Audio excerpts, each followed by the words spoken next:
নমস্কাৰ টাইম এইটোলৈ স্বাগতম জনাইছো মহিমাক্ষী ৰমজান মাহতে সংঘটিত হৈছে ৰাজ্য জুকাৰি যোৱা ঘটনা ৰমজানৰ ৰোজা পালন কৰি থাকোতে তিনি পুত্ৰসহ পিতৃক যাৱজ্জীৱন কাৰাদণ্ড দিয়া হৈছে ৰমজানৰ ৰোজাৰ মাজতে আজিমুদ্দিন আমিৰুল ইছলাম ৰহিম বাদশা আৰু আব্দুল আলীক দিয়া হৈছে যাৱজ্জীৱন কাৰাদণ্ড এটা হাহৰ বাবে এই ঘটনা সংঘটিত হৈছে এই মুহূৰ্তত লৈছো সবিশেষ তথ্য ৰমজানৰ এফালে ৰোজা পালন কৰি আছে আৰু ৰমজানৰ ৰোজাৰ মাজতে এই ৰাজ্য কপাই যোৱা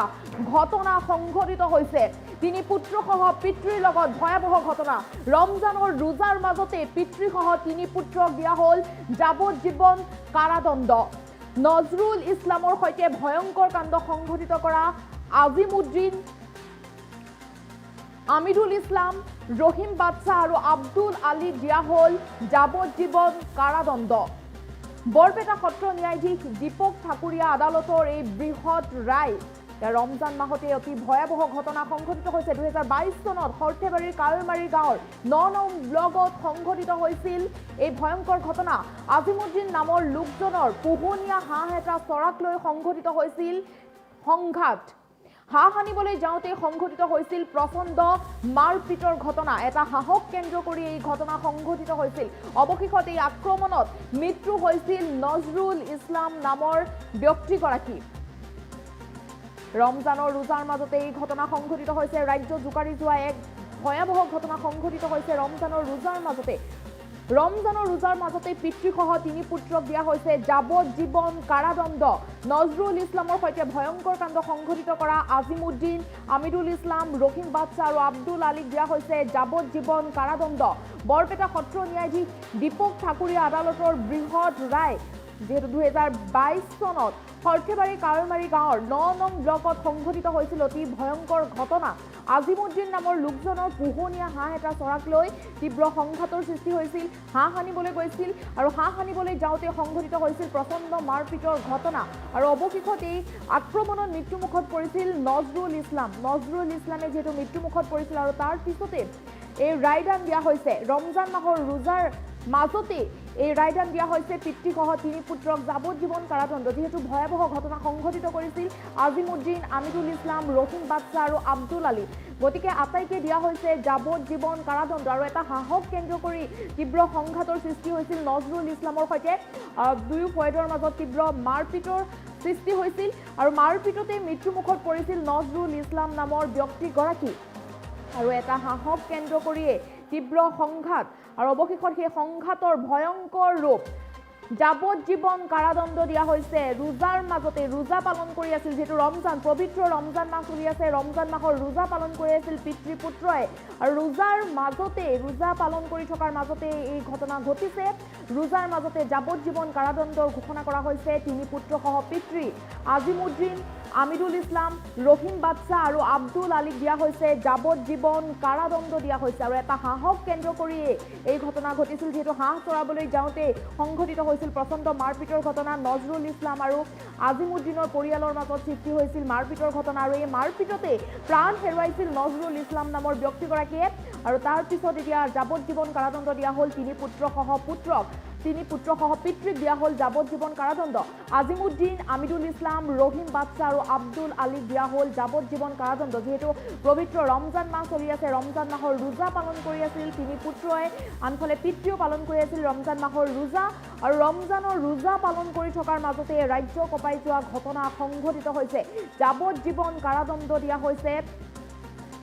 তিনি পুত্ৰসহ পিতৃক দিয়া হৈছে যাৱজ্জীৱন কাৰাদণ্ড আৰু এটা হাঁহৰ বাবে এই ঘটনা সংঘটিত হৈছে হাঁহক কেন্দ্ৰ কৰি এই ঘটনা সংঘটিত হৈছে বৰপেটা সত্ৰ ন্যায়াধীশ দীপক ঠাকুৰীয়া আদালতৰ বৃহৎ ৰায়দান ৰমজানৰ ৰোজাৰ মাজতে নজৰুল ইছলামৰ সৈতে যিহেতু ভয়ংকৰ কাণ্ড সংঘটিত কৰা আজিমুদ্দিন আমিৰুল ইছলাম ৰহিম বাদশা আৰু আব্দুল আলীক দিয়া হ'ল যাৱজ্জীৱন কাৰাদণ্ড এটা হাঁহক কেন্দ্ৰ কৰি তীব্ৰ মাৰপিটৰ ঘটনা সংঘটিত হৈছিল হাঁহক কেন্দ্ৰ কৰি নজৰুল ইছলামৰ পৰিয়ালৰ সৈতে আজিমুদ্দিনৰ পৰিয়ালৰ মাজত তীব্ৰ মাৰপিটৰ ঘটনা সংঘটিত হৈছিল আৰু সেই মাৰপিটত প্ৰাণ হেৰুৱাইছিল নজৰুল ইছলাম নামৰ ব্যক্তিগৰাকী আৰু তাৰ পিছতে বৰপেটা সত্ৰ ন্যায়াধীশ দীপক ঠাকুৰীয়া আদালতৰ বৃহৎ ৰায়দান দিয়া হৈছে 2022 চনতে এই ঘটনা সংঘটিত হৈছিল আৰু ৰায়দান পোৱা হৈছে যেহেতু হাঁহক কেন্দ্ৰ কৰি এই ঘটনা সংঘটিত হৈছিল আৰু এয়া ৰমজানৰ ৰোজাৰ মাজতে এই ঘটনা ঘটিছে আজিমুদ্দিন, আমিৰুল ইছলাম, ৰহিম বাদশ্বাহ আৰু আব্দুল আলীক দিয়া হৈছে যাৱজ্জীৱন কাৰাদণ্ড। 3 পুত্ৰ আৰু পিতৃক দিয়া হৈছে যাৱজ্জীৱন কাৰাদণ্ড।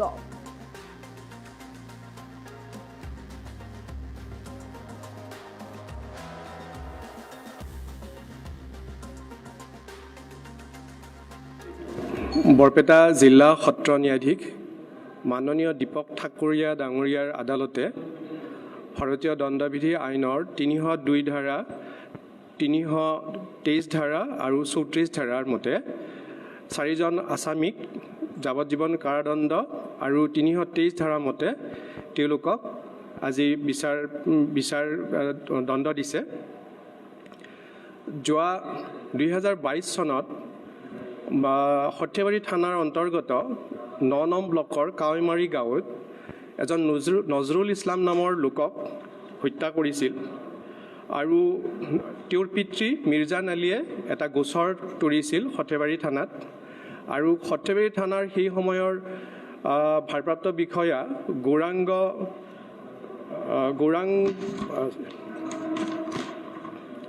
গৌৰাংগ ৰয় এই কেছটোৰ ইনভেষ্টিগেশ্যন কৰিছিল আৰু তেওঁ চাৰ্জশ্বিটো ইয়াত প্ৰদান কৰিছিল। আজি 2022ৰ পিছত আজি প্ৰায় 3-4 বছৰ পিছত কেছটোৰ আজি ৰায় দিয়ে মাননীয় সত্ৰ ন্যায়াধীশ দীপক ঠাকুৰী ডাঙৰ আদালতে আৰু 4জন আসামীক তেওঁ যাৱজ্জীৱন কাৰাদণ্ড বিহে। ইয়াত আটাইতকৈ গুৰুত্বপূৰ্ণ কথাটো হ'ল যে এই 4জন আসামীয়ে এটা পৰিয়ালৰে লোক হয়। আজিমুদ্দিন তেওঁৰ দেউতাকৰ নাম আৰু বাকী কেইজন আসামী হ'ল আমিৰুল ইছলাম, ৰহিম বাদশ্বাহ, আব্দুল আলী, এওঁলোক আজিমুদ্দিনৰে সন্তান আৰু আজিমুদ্দিন নিজেই। ঘটনাটো সংঘটিত হৈছিল মৃত নজৰুল ইছলামৰ পত্নীয়ে এটা পুখুৰীৰ পৰা হাঁহ আনিব গৈছিল আৰু সেই হাঁহ আনাক লৈ পেলাই তেওঁলোকৰ প্ৰতিবেশী তেওঁলোকৰ আগৰে পৰা এটা শত্ৰুতা আছিল তেওঁলোকৰ লগত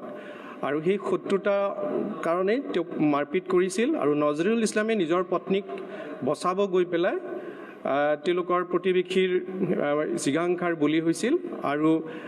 প্ৰতিবেশীয়ে তেওঁক খুব বেয়া ধৰণে প্ৰহাৰ কৰিছিল মূৰত আৰু তাৰ ফলতেই নজৰুল ইছলামৰ মৃত্যু হৈছিল। আজি বৰপেটা জিলা সত্ৰ ন্যায়াধীশ মাননীয় দীপক ঠাকুৰীয়া ডাঙৰীয়াৰ আদালতে ভাৰতীয় দণ্ডবিধি আইনৰ 302 ধাৰা, 323 ধাৰা আৰু 34 ধাৰাৰ মতে 4জন আসামীক যাৱজ্জীৱন কাৰাদণ্ড আৰু 323 ধাৰাৰ মতে তেওঁলোকক আজি বিচাৰ দণ্ড দিছে। যোৱা 2022 চনত সৰ্থেবাৰী থানাৰ অন্তৰ্গত 9 নং ব্লকৰ কাৱৈমাৰী গাঁৱত এজন নজৰুল ইছলাম নামৰ লোকক হত্যা কৰিছিল আৰু তেওঁৰ পিতৃ মিৰ্জান আলীয়ে এটা গোচৰ তৰিছিল সৰ্থেবাৰী থানাত আৰু সৰ্থেবাৰী থানাৰ সেই সময়ৰ ভাৰপ্ৰাপ্ত বিষয়া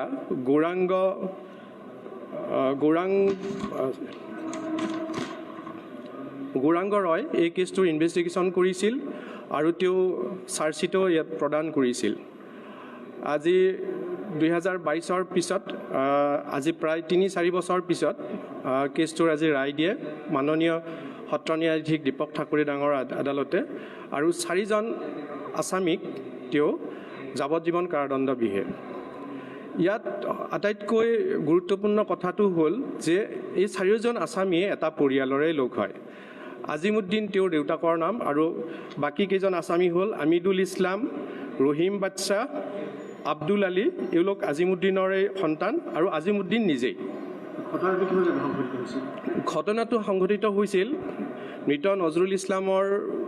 পত্নীয়ে এটা পুখুৰীৰ পৰা হাঁহ আনিব গৈছিল আৰু সেই হাঁহ আনাক লৈ পেলাই তেওঁলোকৰ প্ৰতিবেশী তেওঁলোকৰ আগৰে পৰা এটা শত্ৰুতা আছিল তেওঁলোকৰ লগত আৰু সেই শত্ৰুতা কাৰণে তেওঁক মাৰপিট কৰিছিল আৰু নজৰুল ইছলামে নিজৰ পত্নীক বচাব গৈ পেলাই তেওঁলোকৰ প্ৰতিবেশীৰ জিঘাংসাৰ বলি হৈছিল আৰু প্ৰতিবেশীয়ে তেওঁক খুব বেয়া ধৰণে প্ৰহাৰ কৰিছিল মূৰত আৰু তাৰ ফলতেই নজৰুল ইছলামৰ মৃত্যু হৈছিল। আজি বৰপেটা জিলা সত্ৰ ন্যায়াধীশ মাননীয় দীপক ঠাকুৰীয়া ডাঙৰীয়াৰ আদালতে ভাৰতীয় দণ্ডবিধি আইনৰ 302 ধাৰা, 323 ধাৰা আৰু 34 ধাৰাৰ মতে 4জন আছামীক যাৱজ্জীৱন কাৰাদণ্ড আৰু 323 ধাৰাৰ মতে তেওঁলোকক আজি বিচাৰ দণ্ড দিছে। যোৱা 2022 চনত সৰ্থেবাৰী থানাৰ অন্তৰ্গত 9 নং ব্লকৰ কাৱৈমাৰী গাঁৱত এজন নজৰুল ইছলাম নামৰ লোকক হত্যা কৰিছিল আৰু তেওঁৰ পিতৃ মিৰ্জান আলীয়ে এটা গোচৰ তৰিছিল সৰ্থেবাৰী থানাত আৰু সৰ্থেবাৰী থানাৰ সেই সময়ৰ ভাৰপ্ৰাপ্ত বিষয়া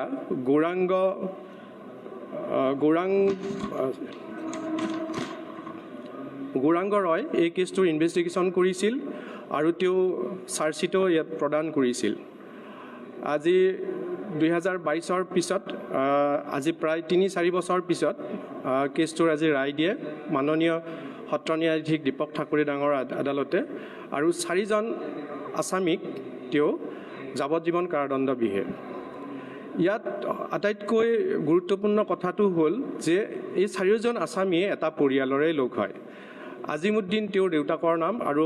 বাকী কেইজন আছামী হ'ল আমিদুল ইছলাম, ৰহিম বাদশ্বাহ, আব্দুল আলী, এওঁলোক আজিমুদ্দিনৰে সন্তান আৰু আজিমুদ্দিন নিজেই। ঘটনাটো সংঘটিত হৈছিল মৃত নজৰুল ইছলামৰ পত্নীয়ে এটা পুখুৰীৰ পৰা হাঁহ আনিব গৈছিল আৰু সেই হাঁহ আনাক লৈ পেলাই তেওঁলোকৰ প্ৰতিবেশী তেওঁলোকৰ আগৰে পৰা এটা শত্ৰুতা আছিল তেওঁলোকৰ লগত